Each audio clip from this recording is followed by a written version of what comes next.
Cuando yo realmente quería hacer y lo que he hecho en toda mi carrera periodística es tratar de conectarme con el ser humano que está detrás de cada historia. Y me tocó ir a un conflicto en gran escala que fue la guerra de Afganistán en el 2001. Yo iba con muchísimo miedo. Porque yo no fue la Buen lección. concepto. Sí. El miedo es vacío de información. Es vacío de información.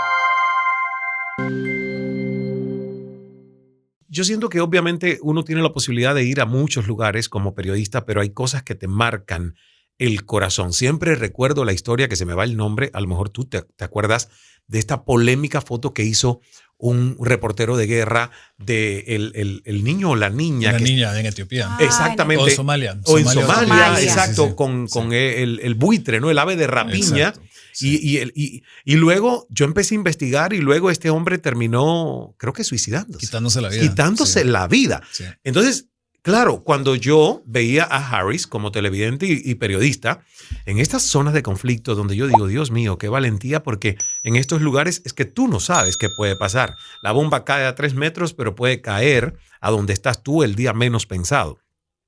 Mi pregunta es, ¿qué situación, qué cobertura a ti más te marcó y por qué? Obviamente la primera vez que me tocó ir a un conflicto en gran escala, que fue la guerra de Afganistán en el 2001, yo iba con muchísimo miedo porque yo no sabía a qué me iba a enfrentar. Entonces yo dije, cuando me llamaron y me preguntaron si quería ir, pues obviamente como periodista dije, por supuesto que quiero ir. Ahí es donde está la noticia. Qué privilegio, qué orgullo, qué emoción estar en la primera fila de esos acontecimientos históricos que nos iban a afectar a todos, porque fue justo después de los atentados contra el Pentágono y las Torres Gemelas, y yo sabía que el orden mundial estaba cambiando. Entonces yo me empecé a entrenar porque CNN le ofrecía a uno cursos de preparación para trabajar en zonas de hostiles, en zonas de combate. Entonces me preparé para todo eso, para estar listo para cuando me llamaran. Pero cuando me llamaron, una cosa es desear las cosas y otra cosa es cuando se te hacen realidad. Claro. Cuando me llamaron, yo recuerdo que estaba en Punta del Este, en Uruguay, haciendo un reportaje de investigación sobre la presencia de algunas células de grupos islámicos en América del Sur. Y me llama el jefe de asignaciones de CNN y me dice, Whitbeck, ¿te puedes ir a Kabul? Yo, sí, por supuesto que sí, ¿cuándo voy? Y luego colgué y estaba con mi productora Ingrid y me le quedé viendo y le dije, ya me llegó la llamada. Y ahí no me derrumbé, pero sí lo primero que pensé en, bueno, mi madre, mi padre, mis hermanos, mis amigos, ¿qué van a pensar? ¿Cómo van a sobrellevar ellos esto? ¿Qué pasa si me cae un misil? ¿Qué pasa si me cae un balazo? Bueno, o sea, todos esos temores que vienen de supuestos, y ese es el punto, ¿qué pasa si? Pero no, o sea, pero todo estaba basado en conjeturas. Entonces yo iba, cuando volé de México a París y luego a Moscú y luego a la frontera con Tayikistán, un viaje larguísimo, iba con mucho miedo.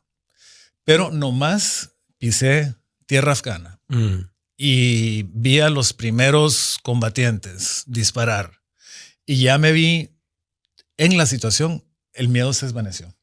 Se desvaneció porque ya estaba ahí, o sea, ya no había un vacío de información. Ya no había espacio para que yo me inventara historias sobre lo que podría suceder, que es lo que te provoca el miedo, sino que ya estaba viviéndolo en carne propia. Entonces ahí es donde me di cuenta que el miedo, para mí, es un vacío de información. Yo creo que fue la Buen lección. concepto. Sí. El miedo es vacío de información. Es vacío de información. ¿Por qué?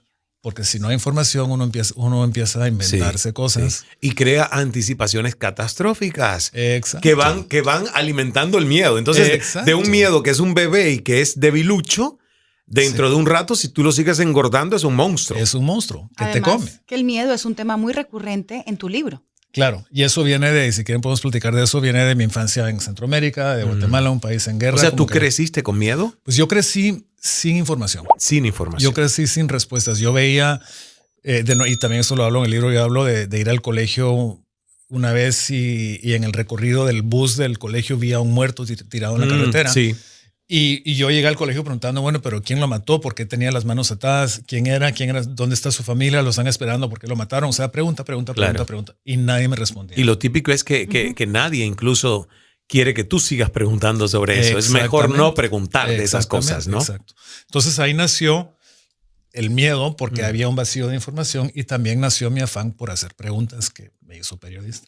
¿no? Entonces sí, el miedo es un tema recurrente. ¿Alguna pregunta que has hecho te ha metido en un lío mayúsculo? Ay, bueno, una vez, sí, cuando hablo de Irak en el libro hablo de eso, una vez le pregunté a un soldado, estaba con una unidad de pilotos de combate, viviendo con ellos en el desierto en Irak, y una noche después habían terminado como que las misiones del día, estaban ellos sentados alrededor de una fogata, una escena muy apacible en el desierto iraquí, combatientes endurecidos, relajados, conversando entre ellos, y yo me uní al grupo porque yo era parte de esa unidad como periodista incrustado. Me dijeron, pasa adelante, siéntate, y empezaron a hablar, y yo le pregunté a uno de ellos, le dije, ¿qué sentías tú cuando estabas en el cielo disparando tus armas en tu avión, sabiendo que en tierra gente iba a morir a causa de tu acción? La pregunta la hice porque yo quería entender el sentir de un ser humano que operaba esta maquinaria de guerra. El piloto lo tomó muy mal, se me echa encima, casi me echa de la base, o sea, fue terrible, porque él entendió que yo estaba tratando de antagonizarlo, de picarlo, o sea, me acusó de amarillista, de pacifista, de casi que o sea, simpatizante de Saddam Hussein, pero cuando yo realmente quería hacer, y lo que he hecho en toda mi carrera periodística, es tratar de conectarme con el ser humano que está detrás de cada historia. Y entender qué le hace hacer lo que hace y qué siente con las acciones cuando las está ejecutando. Claro. Pero hay gente que no lo entiende así, ¿no? Pues mira, y después, y lo que yo aprendí de esa experiencia, porque al día siguiente fui a hablar con el comandante de la base, le expliqué, o sea, el comandante me dijo, sí, te entiendo, pero quizás no era el mejor momento para hacer esa pregunta. Hablé con el capellán de la unidad militar, que ellos viajan con capellanes militares que pueden ser de cualquier denominación religiosa, pero están ahí al servicio espiritual de la gente. Sí. Y él me hizo ver que, o sea, me dio una lección muy grande en empatía. Me hizo ver que lo que tenía que hacer yo es ponerme en los zapatos de los otros, que es una lección, es como la regla de oro. Y sabes que hay un antes y un después en la vida de Harris, porque recientemente Harris llega y descubre yoga, meditación, Así es. mindfulness. Y mi pregunta aquí tiene que ver con cómo cambia tu visión del periodismo, cómo cambia tu visión incluso de la vida y de lo que quiere Harris profesionalmente seguir haciendo. Pues yo creo que cuando descubres el mindfulness, el yoga, la meditación, los conocimientos que vienen de estas ceremonias guiadas, psicodélicas, como que te hace ver la vida en 4K o en 8K o en 16K o ya no sé cuántos K, pero te hace ver todo en alta definición, ultra alta definición. Entonces se intensifica todo, se intensifica lo bueno, se intensifica lo malo, pero lo malo ya no es tan malo porque te das cuenta y como que recuerdas que dentro de ti hay una fuerza y hay una fuerza que le puedes llamar Dios, le puedes llamar lo que quieras, pero es algo tuyo y es algo que traes adentro de ti. Entonces, eso no afecta mi manera de practicar el periodismo porque sigo siendo muy objetivo, muy científico, muy riguroso en la búsqueda de la verdad y la comprobación de los hechos, pero lo hago quizás con más confianza. Claro. Más confianza en mí mismo y más confianza en la humanidad y en este universo en el que estamos todos. Y el periodismo ha cambiado mucho desde la época en el que Harris comenzó a hacer corresponsalía de guerra, luego estuvo a cargo de la oficina de CNN en México por varios años. Hoy uno ve la televisión, escucha la radio, los programas noticiosos, informativos. Es otro panorama.